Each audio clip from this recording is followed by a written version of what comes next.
Hello everyone, I am Shiv Kumar Sinha. Welcome to YouTube channel My Observation Life. Marriage age trend part 2 आज प्रस्तुत कर रहे हैं और इसमें जो फोकस का बिंदु होगा gender equality in context of marriage age, अर्थात विवाह का उम्र जो है जेंडर इक्वलिटी के संदर्भ में चर्चा करेंगे।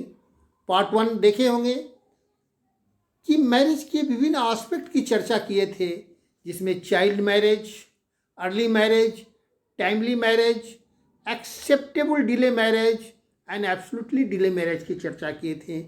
हर मैरिज के फायदे और घाटा की ओर इशारा किए थे और एक मैसेज दिए थे कि समय पर विवाह करने से वातावरण बेहतर रहता है, समाज का सोशल ऑर्डर बना रहता है। इसी क्रम में चूँकि अभी भारत सरकार ने एक नया कानून लाया है जिसमें लड़का और लड़की दोनों की उम्र को बराबर किया गया है।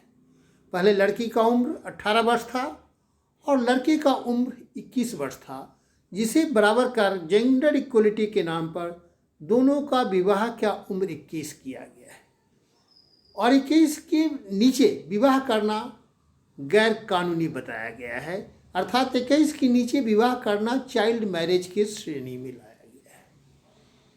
इस पर कई तरह की वाद और विवाद है, हम इस पर कुछ नहीं कहेंगे, लेकिन ये तय है कि चाइल्ड मैरिज इलीगल है और चाइल्ड मैरिज की उम्र सीमा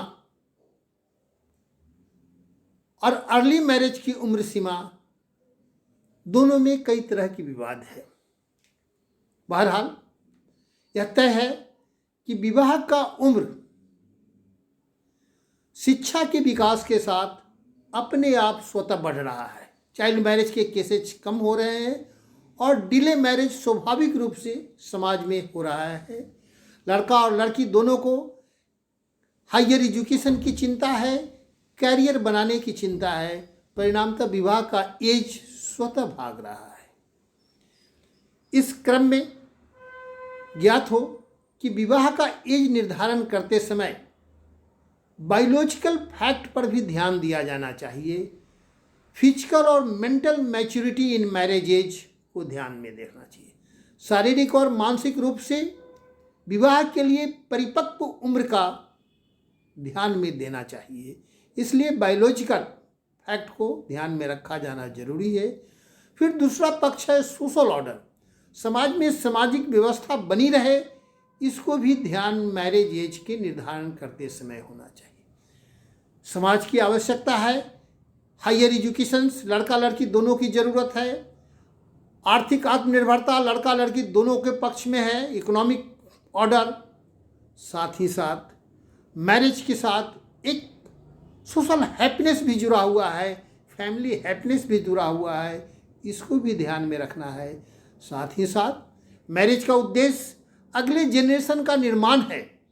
अगले जनरेशन के निर्माण के लिए समय पर बच्चा को जन्म लेना और उम्र रहते हुए बच्चे का हायर एजुकेशन सेटलमेंट और फिर उसे नए परिवार की संरचना में साइकिल में रोटेट करना, यह भी जरूरी है। और बुढ़ापा दायित्व मुक्त हो, आनंद में बीते, इस बात को भी ध्यान में रखा जाना चाहिए। सिर्फ बायोलॉजिकल, फिजिकल और मेंटल मैच्योरिटी नहीं, बल्कि सोशल ऑर्डर का यह सब कंसेप्ट भी ध्यान में रखना चाहिए। धार्मिक और सांस्कृतिक पक्ष भी है। इतना ही नहीं, इसके अतिरिक्त मैरिज एज के निर्धारण में के क्रम में या मैरिज के निर्धारण में लड़का और लड़की की वांछनीयता, डिजायरेबिलिटी ऑफ मैरिज भी महत्वपूर्ण है। साथ ही साथ चूँकि सोशल ऑर्डर बनाए रखना है, इसलिए लड़का लड़की के माँ बाप और समाज की सहमति भी एक महत्वपूर्ण पक्ष है। मेरा यह मानना है कि चाइल्ड मैरिज पूरी तरह इलीगल हो, लेकिन चाइल्ड मैरिज के जो न्यूनतम विवाह की उम्र सीमा है, उसके बाद 4 बरस का पीरियड अर्ली मैरिज के रूप में ट्रीट किया जाए, जो पूरी तरह कानूनी हो, लेकिन इसे अर्ली मैरिज माना जाए और इस मैरिज के पीरियड में लड़का लड़की के सहमति के साथ उसके माता पिता की सहमति और सामाजिक सहमति की भी महत्वपूर्ण स्थान दिया जाना चाहिए। अगर 4 वर्ष तक लड़का लड़की की शादी नहीं होती हो कानूनी एज के बाद, तब लड़का लड़की को स्वच्छंद कर दिया जाए कि वो अपनी मर्जी से बिना कंसेंट ऑफ माता पिता के भी विवाह कर सकते हो। यह भी एक पक्ष महत्वपूर्ण है समाज में, क्योंकि डिले मैरिज से कई सारे निगेटिविटी विकसित हो रहे हैं। स्पाइंस्टरहुड विकसित हो रहा है, बैचलरहुड की प्रवृत्ति जाग रही है, विवाह के प्रति निराशा की बात आ रही है और अगला जनरेशन का निर्माण भी समय पर नहीं हो रहा है, बुढ़ापा कष्ट में बीत रहा है। इस दृष्टि से मैरिज एज में पर भी ध्यान में रखा जाना समाज का दायित्व है, माता पिता का दायित्व है, सभी का दायित्व है।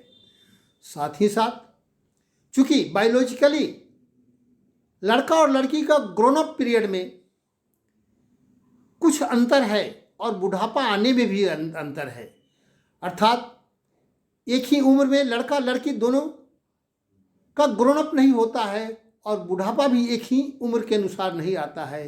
अतः पूरी तरह hard and fast gender equality in context of marriage को नहीं बनाना चाहिए, बल्कि कुछ फ्लेक्सिबल रखा जाना चाहिए।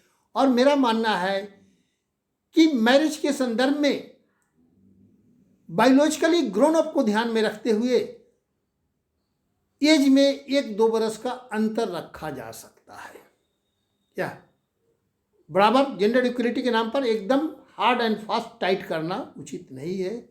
आज का मेरा मैसेज यही है कि भारत सरकार के कानून में जो लड़का और लड़की दोनों को 21 वर्ष कर दिया गया है, उसमें 1-2 बरस का अंतर किया जा सकता है। क्योंकि बायोलॉजिकली ग्रोन अप पीरियड में कुछ अंतर होता है और बुढ़ापा आने में भी लड़का लड़की में कुछ अंतर होता है। इस दृष्टि से जो है जेंडर इक्वलिटी मैरिज एज के संदर्भ में 1-2 बरस अंतर रखना कोई गलत नहीं होगा, मेरा यह मानना है। इसमें डॉक्टर और एक्सपर्ट टीम से भी राय ले लेना चाहिए। 3 पक्ष है, एक साइकोलॉजिस्ट का पक्ष है, एक मेडिकल का पक्ष है और तीसरा सिविल सोसाइटीज का है। सिविल सोसाइटीज जो आर्गूमेंट्स वगैरह पर डाटा वगैरह के आधार पर फिलॉसफी पर सिर्फ चलता है, वह पर्याप्त नहीं है। बायोलॉजिकल फिजिकल और मेंटल मैच्योरिटी को देना चाहिए और सामाजिक व्यवस्था बनाए रखने के संदर्भ में मैरिज एज का निर्धारण करना चाहिए। आज का मेरा चर्चा का मूल उद्देश्य यही है।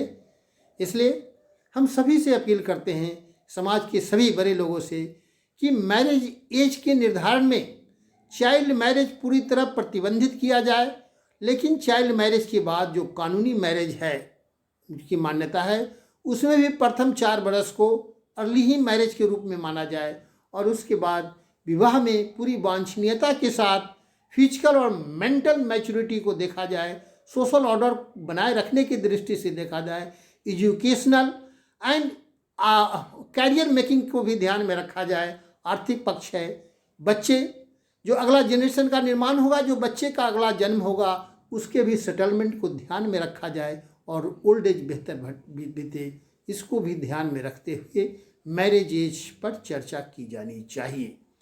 मैं महसूस करता हूँ कि मैरिज एज ट्रेंड पार्ट 1 का समाज के कई लोगों पर काफ़ी अनुकूल प्रभाव पड़ा है और वह कम से कम मैरिज के बिंदुओं पर चिंतन करने लगे हैं। मेरा पार्ट 2 का भी प्रभाव समाज के कई लोगों पर अनुकूल पड़ेगा, यह उम्मीद करते हैं। इसलिए सभी से अनुरोध है कि मैरिज भी जीवन का एक महत्वपूर्ण पक्ष है। शादी करते समय इस पर चिंतन करें, हर पक्ष को देखें। अगर मेरा मैरिज एज ट्रेंड पार्ट 1 नहीं देखे हैं तो ज़रूर देख लें और मैरिज 2 के भी मैसेज को ध्यान में रखें कि फिजिकली और मेंटल मैच्योरिटी इन मैरिज को ध्यान में रखा जाए और सोशल ऑर्डर बनाए रखने के पक्ष को भी ध्यान में रखा जाए। डिजायरेबिलिटी ऑफ मैरिज और consent of parents and social consent को भी ध्यान में रखते हुए मैरिज एज का निर्धारण किया जाना चाहिए।